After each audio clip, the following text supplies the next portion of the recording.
Study Jahangir Sheikh এবং Facebook ID Sheikh Jahangir. দু জায়গাতেই ভিডিওগুলি, কেউ ফেসবুক থেকে কেউ হোয়াটসঅ্যাপ থেকে ভিডিওগুলি দেখেন এবং আপনারা বিভিন্ন সময় নানা মতামত দিয়ে থাকেন। আপনাদের মতামতের সাধ্যমতো চেষ্টা করি উত্তরগুলো দিবার। আজকে একটি ছোট্ট ভিডিও আপনাদের পাঠ, যে এই জেট প্ল্যান্ট গাছটির আমি টপ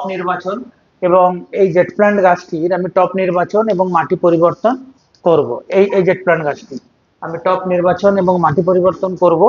তো এই এই সম্পর্কিত অন্যান্য ভিডিও আপনাদের সামনে আপলোড দেওয়া হয়েছে, মানে মাটি পরিবর্তনের, কিন্তু বনসাইয়ের পাটের মধ্যে প্রুনিং এবং মাটি পরিবর্তন এটি ওতপ্রোতভাবে জড়িত। অনেকেই ঠিকঠাক, কিন্তু আমার বক্তব্য যে অনেকেই প্রশ্ন করবেন, ভালো করে কথাটি মন দিয়ে শুনবেন, এই জেট প্ল্যান্ট গাছের মাটি পরিবর্তনের উপযুক্ত সময় কখন। তো জেট প্ল্যান্ট গাছ শীতকাল বাদ দিয়ে সারা বছরই এর মাটি পরিবর্তন করতে পারেন।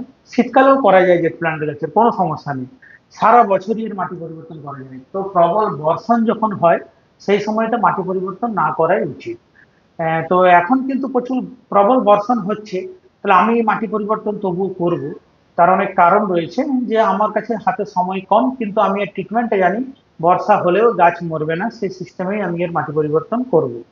তো আপনারাও যদি বর্ষাকালে কখনো মাটি পরিবর্তন করেন, বর্ষার জল যেন 3-4 দিন না লাগে এইরকম আহ, অবস্থায় গাছটিকে রাখবেন। এবং গাছটি পুরোপুরি বর্ষার জল থেকে মুক্ত হওয়ার পর এবং গাছের গোড়ায় ফাঙ্গিসাইড দিয়ে তারপর রোদে দিবেন। আবার যদি 2-3 দিনের মধ্যে বর্ষা নেমে আসে, গাছটিকে আপনি বর্ষণযুক্ত জায়গা থেকে একটু আওতার ভিতরে ঢুকে নেবেন। কিন্তু আওতা বলতে এই নয়, রুমের মধ্যে বা কোনো শেডের মধ্যে, যেখানে ধরুন হালকা হালকা জলের ছিটে পড়ে সেই রকম জায়গায় আপনাকে গাছটি রাখতে হবে।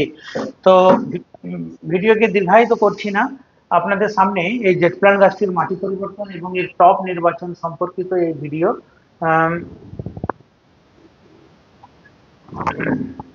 যেহেতু এই গাছটির আমি মাটি পরিবর্তন করতে চলেছি এবং এর টপ নির্বাচন সম্পর্কিত ভিডিও আপনাদের সামনে আপলোড দেওয়া হচ্ছে, আপনারা যাতে ভালোভাবে বুঝতে পারেন। আমি এই গাছটির টপ নির্বাচনের জন্য এই রকমের একটি টপকে নির্বাচন করেছি এবং এটিতে মাটি পরিবর্তন করব। তো শুরু করছি আজকের মাটি পরিবর্তনের প্রক্রিয়া। তো আপনারা মনোযোগ দিয়ে দেখবেন, কতটা শিকড় কাটবো, কতটা শিকড় রাখবো।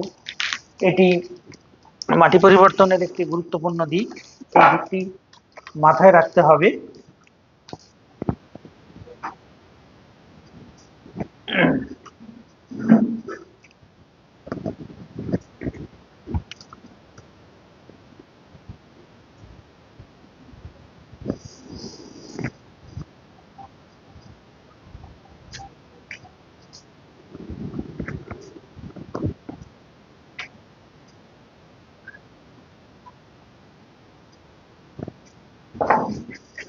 যেহেতু মাটি পরিবর্তন প্রক্রিয়াটি আমি শুরু করব, আমার থেকে মাটি পরিবর্তনটা বেশি গুরুত্বপূর্ণ, তাই আমি গাছটি যাতে পুরনো ছবি হয় সেটি আপনাদের সামনে তুলে ধরার চেষ্টা করছি।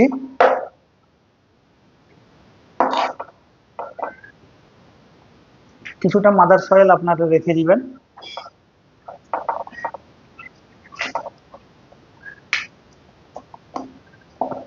জেট প্ল্যান্ট গাছ, একে কিন্তু পরিচর্যা করা খুব সহজ। এর পরিচর্যার ক্ষেত্রে যে বিষয়টা আমাদেরকে মাথায় রাখতে হবে তা হলো, অতিরিক্ত জল যেন এর গোড়াতে জমে না রয়ে যায়, তাহলেই কিন্তু এর মৃত্যু অবধারিত। নয়তো কিন্তু আপনি যদি 10 দিনও না জল দেন এই গাছে, এই গাছের কিন্তু কিছুই হবে না। তাহলে আমরা এই ধরনের টবে নির্বাচন করব, আরো একটু পাতলা করে নিব এর শিকড় গুলোকে।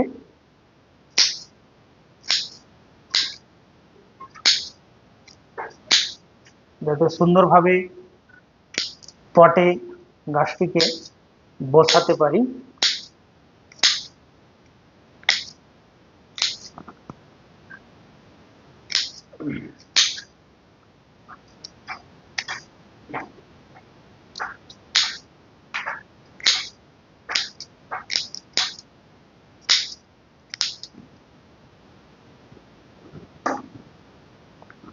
এই লক্ষ্য করুন, এই এতটা মাটি রাখবো, রাখার পর এবার আমরা যে পটটা নির্বাচন করেছি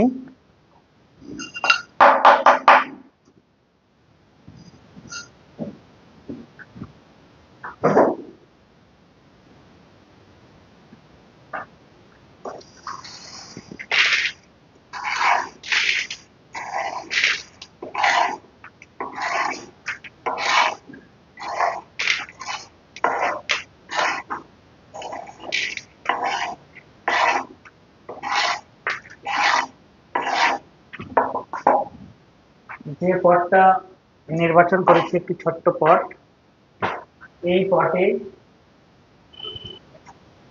চেষ্টা করব কিভাবে সুন্দরভাবে মাটিটি পরিবর্তন করা যায়। আপনারা কিছুটা মাটি দিয়ে দিবেন এই পটে,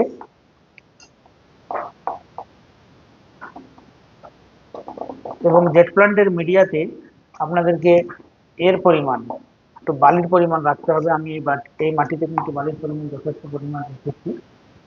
তারপরে আপনারা গাছটিকে বসাবেন। এটা আপনাদেরকে লক্ষ্য রাখতে হবে গাছটি সোজা হবে বসছে নাকি। যে গ্যাপিং গুলো থাকবে মাটি নিয়ে ওই গ্যাপিং এর মধ্যে ভরে দিবেন। এটি আমার 6 মাসের বনসাই। এই জেট প্ল্যান্ট গাছটির বয়স মাত্র 6 মাস। তাহলে ছোট্ট কেউ জেট প্ল্যান্ট গাছ নিয়ে যদি বনসাই চর্চা শুরু করেন, 6 মাসের মধ্যেই কিন্তু আপনারা ফল পাবেন।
আশা করি লক্ষ্য করুন, আপাতত ভাবে আমি পটিং কমপ্লিট করলাম এবং এটি একটি কমপ্লিট বনসাই।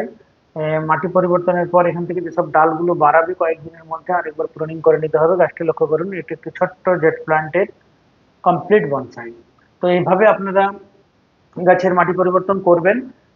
তো মাটি পরিবর্তন করলেও বর্ষাকালে কিন্তু নতুনটা ভুলেও করতে যাবেন না, গাছকে মেরে ফেলবেন। আপনারা বর্ষাকালটা বাদ দিয়ে সারা বছর যখন ইচ্ছা জেট প্ল্যান্ট গাছের মাটি পরিবর্তন করতে পারেন। শীতকালেও এই গাছের পাতা চিরহরিতের মতো সবুজ থাকে, অর্থাৎ এটি একটি চিরহরিত বৃক্ষ। এর পাতা কখনোই ঝরে না। এর পাতা তখনই ঝরে যদি আপনি রোদ থেকে নিয়ে এসে একে 3-4 দিন রুমের মধ্যে রেখে দেন, তাহলে এর পাতা কিন্তু ঝরে যাবে। মার্কেটে নার্সারিওয়ালারা এই গাছকে ইনডোর প্লান্ট বলে বিক্রি করে ফেলেন, কিন্তু এটি কোনো মতেই ইনডোর প্লান্ট নয়। এটি একদম পুরো সানলাইট যুক্ত জায়গায় গাছটি থাকবে, সেরকমই একটি গাছ। এবং এই গাছটির আমার মাটি পরিবর্তনের প্রক্রিয়া সম্পন্ন হলো। তো এই ছিল আজকের ছোট্ট ভিডিও। আপনারা সবাই ভালো থাকবেন। আপনাদের সামনে পরবর্তী কোনো নতুন ভিডিও নিয়ে আবার হয়তো দেখা হবে। তো ধন্যবাদ, সবাই ভালো থাকবেন। এই ধরনের ভিডিও পেতে আপনাদের প্রিয় channel bonsai study Jahangir Sheikh YouTube চ্যানেলটি সাবস্ক্রাইব করবেন এবং ফেসবুক আইডিটি যারা নতুন দেখছেন অবশ্যই ফলো করবেন, এবং আপনাদের মূল্যবান মতামত এবং কমেন্টের মাধ্যমে আমি আরো উৎসাহ পাবো এই ধরনের ভিডিও বানাতে। তো ধন্যবাদ, সবাই ভালো থাকুন। এই শিক্ষা আরো